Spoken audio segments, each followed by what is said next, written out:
ఈరోజు ఏబిఎన్ రాధాకృష్ణని సూటిగా కొన్ని ప్రశ్నలు అడగడానికి వచ్చాం. మీరు నీ తొలి పలుకుల్లో వీకెండ్ కామెంట్స్లలో వైఎస్ఆర్ కాంగ్రెస్ పార్టీకి సంబంధించిన నాయకులకు శాసనసభ్యులకు వెన్నెముక లేదని జగన్మోహన్ రెడ్డి గారు చెబితే జగన్మోహన్ రెడ్డి గారు నందంటే నందని పందంటే పందంటామని చివరికి మా భార్యలను మా చెల్లెళ్ళంటే కూడా మేము నమ్మి మా చెల్లెళ్ళ పేరుతో వాళ్ళకి పెళ్లిళ్ళు చేసే విధంగా దిగజారిపోయామని ఏబిఎన్ రాధాకృష్ణ అన్నాడు. సభాష్, నువ్వు మంచి స్టేట్మెంట్ ఇచ్చావు, మేము ఒప్పుకుంటాం. నువ్వు చంద్రబాబు నాయుడికి ఎన్ని సంవత్సరాల నుంచి ఈ పని చేశావు? మేమేం అడగట్లా, నువ్వు మమ్మల్ని అన్నావు, మేము తీసుకుంటున్నాం. నీ ఆఫీసు ముందుకు వచ్చాం.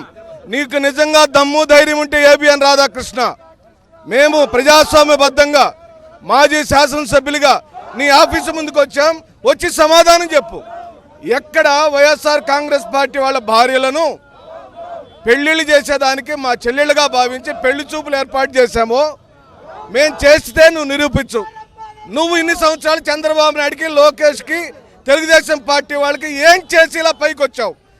నువ్వు ఒక సామాన్యమైన ఒక సామాన్యమైన పత్రికా విలేకరుగా మొదలుపెట్టిన నీ ప్రయాణం ఈ తెలంగాణ రాష్ట్రంలో ఎంత పెద్ద సంస్థను స్థాపించావు కదా.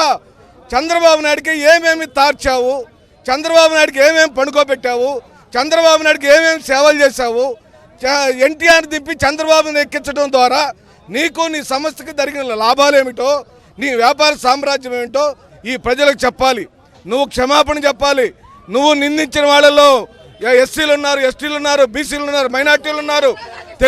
తెలుగుదేశం పార్టీ పేరుతో కాదు, నువ్వు పచ్చ చొక్కా వేసుకొని తెలుగుదేశం పార్టీ కార్యకర్తవి. నీ ఎల్లో జర్నల్ పరాకాష్ఠకు పోయింది. నువ్వు ఈరోజు క్షమాపణ చెప్పమని డిమాండ్ చేస్తున్నాం.